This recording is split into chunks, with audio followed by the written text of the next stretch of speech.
How's it going, everyone? My name is True Underdog, and it looks like Geras was hit pretty hard in the recent update. More so than anybody else, Geras definitely had the most changes. Now with that said, not every single change was a nerf, and I do think some players are overreacting a little bit, especially on Twitter. But even so, some of these changes are nothing to sneeze at, especially at a high level. So let's go into detail about all the ways this guy was nerfed. But first, a quick shout out to our ally in the fight against demonetization. Aw man, I wanted to buy some stuff off Amazon, but my wallet is dummy thick, so my spider-like gamer fingers can barely hold on to it. Good thing Ridge Wallets has me covered. Its slim design is both functional and fashionable, which is likely why it has over 30,000 5-star reviews. I'm not gonna lie, getting my old wallet out was like trying to lift a fat roommate off your couch. Slow and overly complicated. But not the Ridge wallet, it's sleek and compact, so you can always reach it at a moment's notice. And unlike that overpriced phone you just bought, the Ridge wallet has a lifetime guarantee, and you can even return it for free at any time if you don't like it. But honestly, once you go carbon fiber, you never go back. Your boy Underdog even has a discount offer for you. Just go to ridge.com/trueunderdog. There's also a link in the description if my accent is too strong. All joking aside, these wallets are pretty dope. I definitely recommend trying one out. They come in a bunch of different styles and colors, so get your hands on a Ridge wallet today. They're a lot of fun. So for starters, his Wake Up 2 is a little less godlike now. So let's go ahead and have Devora knock me down. And watch the startup on this thing.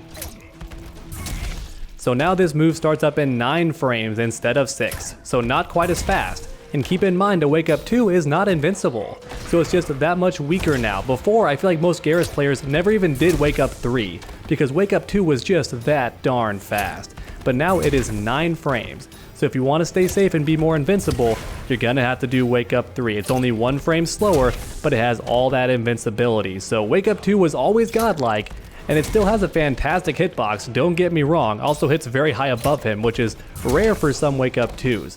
But even so, it's a bit slower now, so the opponent could interrupt it. It's just a little bit weaker, which is very nice. And another change is his body splash is now not quite as good on block, has 5 less frames of block stun. So let's have Devora block this and let's see what it's like. So now it's only +9, only +9. You know, still pretty darn godlike now. If you do it earlier, not going to be as strong, right? Only +6. So if you do it really early, only +3.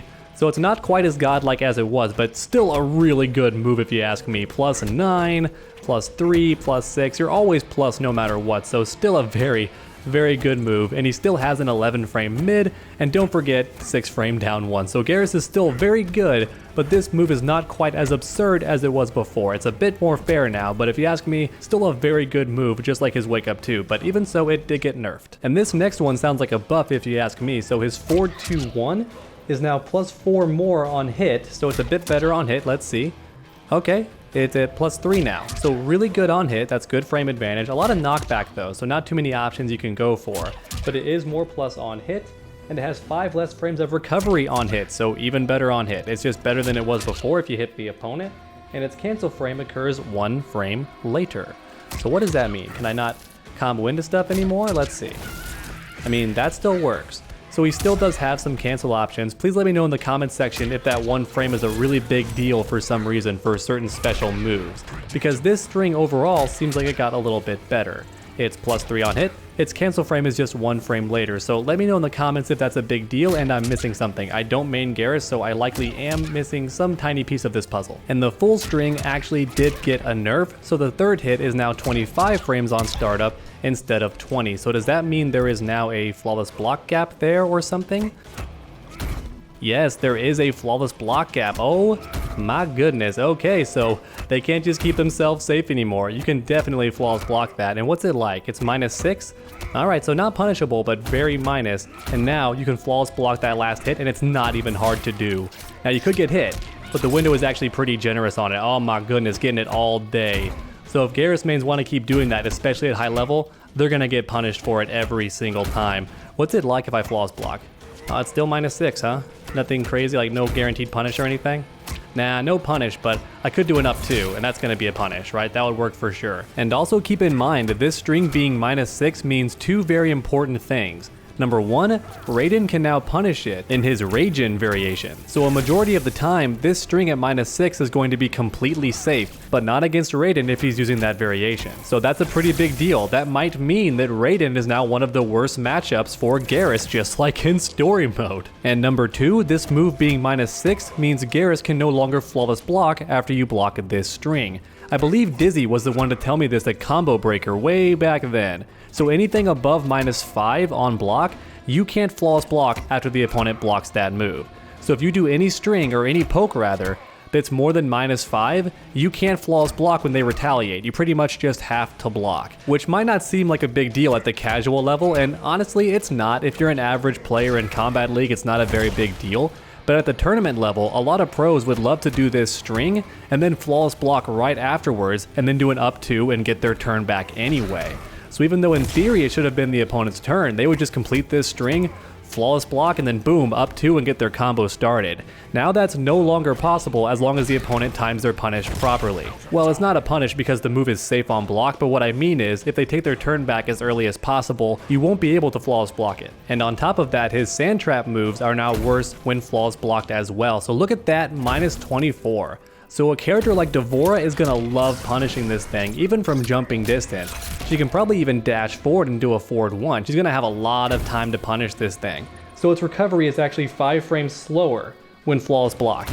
That's pretty crazy, 5 less frames of block stun, so it's that much easier now to flawless block. So if you have good defense and advanced skills when it comes to flawless blocking, Geras is going to be an easier matchup for you now. And now I want to test something, just because I've been playing Jaded a lot more lately, and this move can be really good for punishing things, especially projectiles and other zoning attacks. It's not quite as godlike as Sub-Zero's slide, but it's up there. It's a pretty good punish, and most of the time it's not quite fast enough to punish moves like this. Now, if you do it on frame 1, it can be with that reversal punish mechanic. But if you're just a bit too slow, you're not going to get that punish. But now I'm wondering, what if I nail the flawless block? Now it's very tough to time. Make no mistake, it's not easy. The window on this thing is not very big. Oh, but it's like a guaranteed punish if you get it. That's pretty nice. So against Sub-Zero and against a teleport character or Jade, that's going to be a very easy punish. So what this means is, up close, this is a very risky zoning tool, which I think is fair because this sand trap, let's be real, is still very scary, especially at a casual level. It's almost instant. I have to make Geras jump to even react to it on startup. It's such a good move, and from far away it's tough to punish, but now, if you nail that flawless block, you're going to punish this thing a lot easier, so that's pretty darn cool. That actually is a very big weakness at a high level. At the casual level, not going to be a big deal, but at the tournament scene, I think this might hurt a lot of Geras mains, especially if they're fighting a teleport character like Scorpion. Noob Saibot might still be a bit too slow, but a teleport character, Sub-Zero, Jade, anybody who flies forward, Jackie, they're going to have a much easier time punishing this move if they flawless block, even if they're far away. And then last but not least, his Temporal Advantage hitbox is now different when he's hitting the opponent. So if they're in a combo, it's going to be a bit different the way it behaves. The hitbox is going to be altered a bit. Now, I'm not sure what that means exactly. It seems to still reach in a lot of situations, so even there when they're pretty far away, it still lands. So I'm wondering what the limits are for this thing, like what decides how far it reaches. Like I didn't know what it was before anyway, but it seems like it's a little bit different now. So I'm guessing just not quite as OP as it was before, but it was already a really good move, and it still seems to be a very good move for setups, great for combo extension, all that crazy stuff. So still a very good move, but the hitbox has been changed during a combo. I wish they would say if it was worse or better, like if it was larger or smaller, but we don't get any of those details. So if you're a Geras main or simply practicing with him in training mode, let me know, has the hitbox been made better or worse? I imagine it's been made better actually now that I'm testing it, because it reaches from like there, but when you do it raw, it actually doesn't. So it seems like when you combo into it, it's just a bit better. So it may actually be a buff, which could be fair for Geras. You know, he's got a lot of nerfs here, maybe a couple of buffs to even things out. Don't want to seem too biased towards the Geras players. I think NetherRealm actually still does love Geras because all the things that make him good are still good. And he's a bit weaker now, sure, but overall still a pretty solid character. At high level, that flawless block gap is going to be a very big deal. And this sand trap being that minus when flawless blocked is going to be a very big deal. And some of the other changes like the pokes being flawless blocked will also affect Geras too. so a lot of these changes will make him a lot worse at a high level, but as far as a typical player online, if you main Geras, you're still going to have a really good time. He's still a solid character. Alright everyone, and that about covers every major change for Geras in the recent update. Once again, I don't think the average player online is going to suffer very much from these changes, but at the pro level, I think we're going to see even less of Geras now. Or at the very least, I think his other variations are going to become a lot more popular, which has me a bit more hyped because Variation 3 is a very fun variation to watch. But please let me know your thoughts in the comment section down below, whether you hate Geras or you're a Geras main. How do you feel about these changes? And then while you're down there, go ahead and leave a like if you enjoyed the video. It really does help my channel out a ton. And finally, why not keep that combo going by subscribing and ringing that bell? That way you never miss a future video. Make sure to come back next time, and as always, stay underdogs.